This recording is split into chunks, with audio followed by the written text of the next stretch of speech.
بسم الله.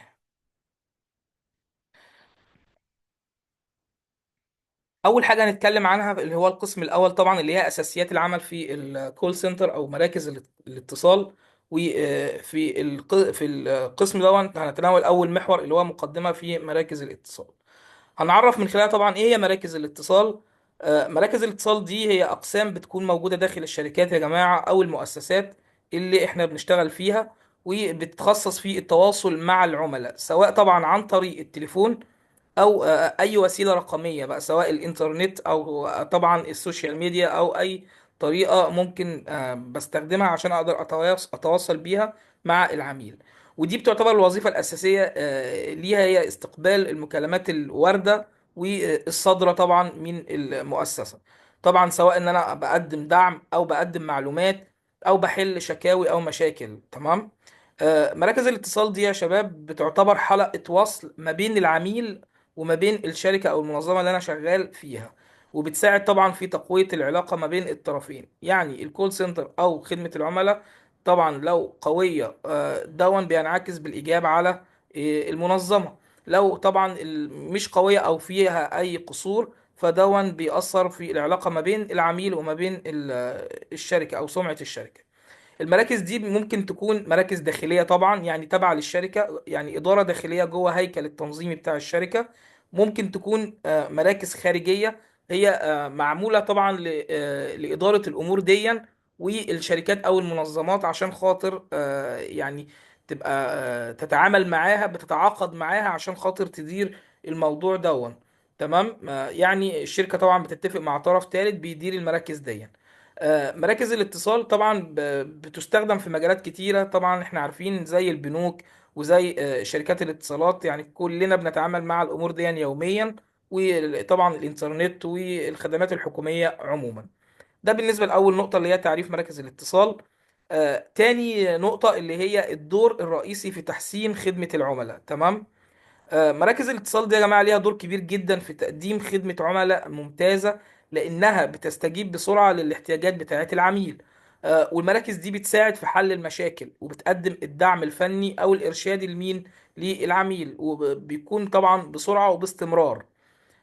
كمان بتدي فرصة للشركة علشان تسمع ملاحظات العملاء، وتقدر تشتغل على تطوير المنتج أو الخدمة اللي الشركة بتقدمها.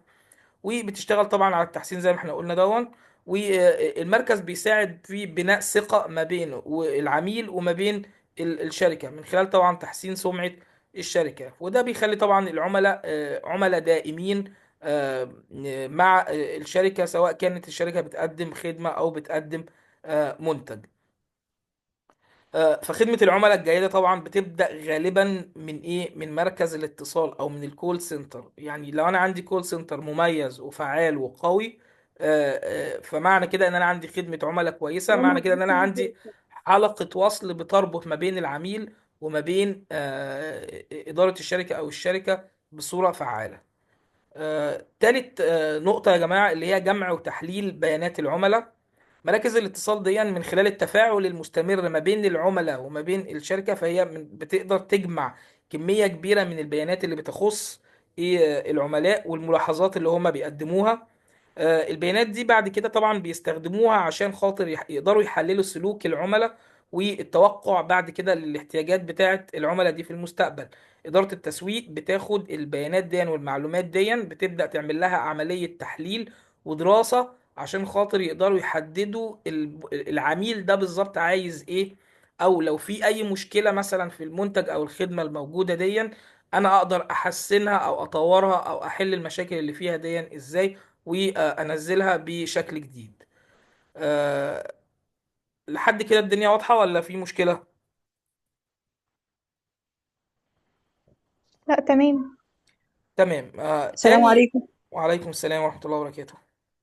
عشان تاني. انا بس لسه داخله، هل فات مني حاجه؟ لا، هو اول محور بس يا جماعه، وانا عامل ريكورد للمحاضره وان شاء الله باذن الله هبعتها لكم. فاللي هيدخل وهتكون فايته حاجه ان شاء الله باذن الله يلحقها في التسجيل. ان شاء الله، شكرا ليكي. انواع مراكز الاتصال دي تاني تاني نقطه في المحور الاول. تمام. اللي هي انواع مراكز الاتصال، عندنا ثلاث انواع اللي هي الانباوند والاوت باوند والبليندد. الانباوند يا جماعه او مراكز الاتصال الوارده، اللي هي المراكز دي بيكون تركيزها الشديد على استقبال المكالمات من مين؟ من العملاء اللي بيتواصلوا مع الشركه. يعني انا بس دوري بستقبل مكالمات فقط لا غير. النوع ده من المراكز بيستخدم في خدمات زي الدعم الفني، زي خدمات خدمه العملاء، زي ان انا بستقبل الشكاوي والاستفسارات والمقترحات. الهدف الاساسي من الانباوند ان انا بقدم مساعده سريعه وفعاله للعملاء لما بيكونوا محتاجين لمساعده. ونجاح المراكز دي بيعتمد طبعا على ايه؟ على سرعه الرد، مش ان انا ارد بعد الهنا بسنه زي ما بيتقال، وجوده الحلول اللي بتتقدم للعميل. يعني انا اجاوب او ان انا اقدم حلول فعالة، مش ان انا طبعا زي المعتاد اللي احنا عارفينه لما يجي مثلا نتصل بخدمة العملاء عشان مشكلة في النت، يعني اعمل ريستارت والكلام، الحاجات اللي هي ما بتبقاش ردود خلاص بدأ العميل يفهمها ويعرف ان هو يعني تقضية امر، يعني ان انا بعمل الواجب وخلاص في شغلي. ده بالنسبة لأول نقطة اللي هي الانباوند، اللي هي مراكز اتصال الانباوند. تاني حاجة مراكز الاتصال اللي هي الاوت باوند كول سنترز، اللي هي المراكز الاتصال الصادرة. في النوع ده يا جماعة موظفين المركز هم اللي بيقوموا بالاتصال بالعميل أو أي عميل محتمل لأغراض معينة. يعني أنا عندي مثلا وليكن في فورم معين أنا بكون مثلا طرحه في أداة تسويقية مثلا من خلال السوشيال ميديا أو من خلال أي أداة، والعميل بيبدأ يملى بيانات في الفورم ده، أنا ببدأ أخد البيانات دي ويبديها لمراكز الاتصال، تبدأ تتصل اللي هي الأوت باوند طبعا، تبدأ تتصل بالعميل المحتمل ده وتشتغل عليه بأن هو يبقى عميل مؤكد ليا في الشركه بتاعتي. تمام. والنوع ده طبعا بيستخدم في حملات التسويق من خلال التليفون، او عمل ان انا اقدر اعمل استطلاع راي اللي هو عمليه الاستبيانات، او متابعه تحصيل المدفوعات، ان انا مثلا ليا فلوس بره وانا بحاول ان انا احصلها. والتركيز هنا بيكون على التواصل مع الناس بشكل استباقي علشان نزود المبيعات او نجمع معلومات وداتا. الوظيفة دي يا جماعة بتحتاج لمهارات كبيرة جدا، مهارات تسويقية ومهارات إقناع وفهم قوي جدا لاحتياجات العميل أو الشخص اللي أنا بتواصل معاه أو اللي أنا مستهدفه. ده بالنسبة للأوت باوند اللي هي مراكز الاتصال الصادرة.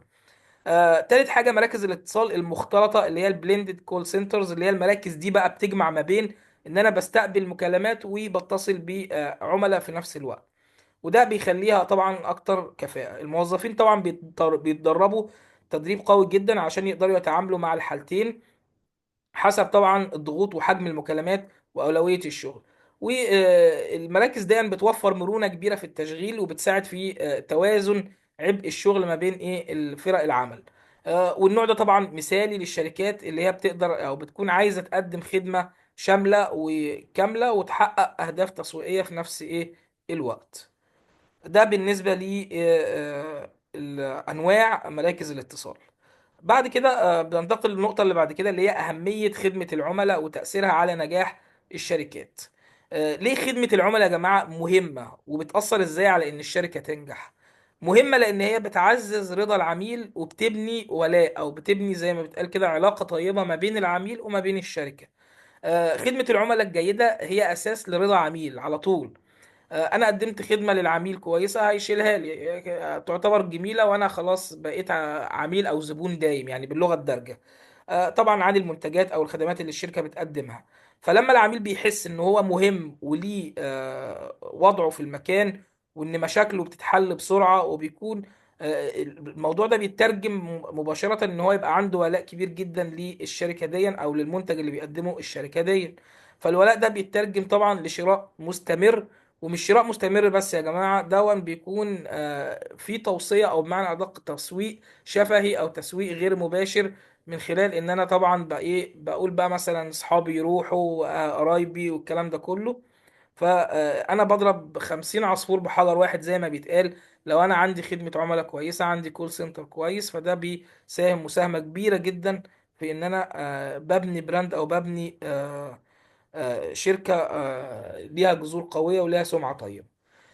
تاني حاجة أهمية خدمة العملاء دي بتعملها بتحسن من سمعة الشركة وتنافسها في السوق. لو أنا عندي خدمة عملاء ممتازة فبتخلي صورة الشركة ممتاز وكويس في السوق، وبتخليها اكتر جذب للعملاء الجدد.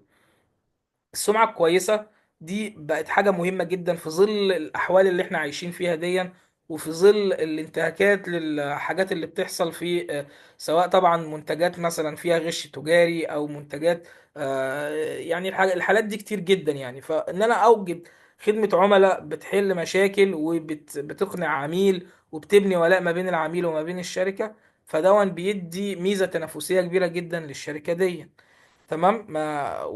وعلى العكس طبعا لو في تجربة سلبية واحدة ممكن تأثر تأثير كبير جدا لو انا ما عالجتهاش بحكمة وكبرت. يعني انا كبرت وخلاص، ان انا خلاص التجربة دي للأسف بتخلي يكون سمعة الشركة، او بتأثر تأثير سريع على سمعة الشركة. شباب اللينك ممكن يفصل معانا، فانا هرجع تاني ابعته وتبدأوا تدخلوا من جديد يعني بإذن الله. بس خلينا نكمل لغاية لما انا اللينك يفصل. انا بعت لحضرتك على الواتساب عشان تبعت لي اللينك لما إن شاء يفصل. الله يا فندم، مفيش مشكلة، حاضر. ده بالنسبة لتاني حاجة اللي هي تحسين سمعة الشركة وتنافسيتها. تالت حاجة مهمة خدمة العملاء، لأن هي بتزود إيراد وبتحقق نمو. انا طبعا الكلام اللي انا بقوله، الكلام الجميل ده كله اللي بقوله، اللي هو بتحسن سمعة وبتزود تنافسية وبتخلي فيه ثقة ما بين العميل وما بين منتجات الشركة، الحاجات دي كلها اوتوماتيك بتترجم لايه؟ لفلوس، بتزود ايرادات وبتحقق نمو. فالعملاء اللي بيبقوا راضيين بيبقى عندهم طبعا اكثر استعداد ان هم يزودوا ويدفعوا ويشتروا بزيادة، لان انا خلاص انا عارف ان انا لو اتعرضت لاي مشكلة في عملية الشراء بتاعتي دي هلاقي حد يكون واقف جنبي وبيساعدني. فخدمة العملاء الفعالة طبعا هتساعد في تقليل طبعا فقدان العملاء، مش هيخلوهم يسيبوا الشركة، وهتزود من القيمة اللي ممكن بتجيبها الشركة من العميل طول الوقت، واللي هي طبعا أهم حاجة بتكون الربح. وكمان الشركات اللي بتستثمر في خدمة العملاء بيكون تكلفة جذب العملاء الجداد بتقل مع مرور الوقت. تمام، لأن هي طبعا بنت سمعة كويسة، فبالتالي هتلاقي الموضوع بقى طبيعي جدا. الناس بتيجي لوحدها، يعني بتيجي على سمعة الشركة، يعني أنا بتيجي على سمعة المكان زي ما بيتقال كده باللغة الدارجة. فانا لو انا كشركه او كاداره قادر ان انا استثمر في خدمه العملاء، او قادر ان انا استثمر في موظفين الكول سنتر لاهميتهم الشديده، فلازم اعمل حاجه زي كده، لان العائد بتاعهم او الناتج بتاعهم بيكون ناتج مهم جدا ومفيد وضروري. ده بالنسبه للنقطه الاولى اللي احنا اتكلمنا عنها. النقطه التانيه اللي هي مهارات التواصل الفعال في الكول سنتر. هنتكلم عن النقطة الأولى اللي هي عناصر الاتصال الفعال. أول حاجة الاستماع الفعال. لازم أبقى أنا مستمع جيد جدا عشان خاطر أقدر أفهم يعني العميل عايز إيه بالظبط. تمام، يعني الموظف لازم يدي انتباهه كامل للي بيقوله العميل، من غير طبعا ما يقاطعه، من غير ان هو ما يفترض حاجات من خيالاته. لازم يسمع يسمع ويشتري منه بكتير عشان خاطر يبدأ الكلام دون ويدون ملاحظات، عشان يقدر من خلال الكلام دون يقدر يرد بفاعلية على الأسئلة المطروحة من العميل.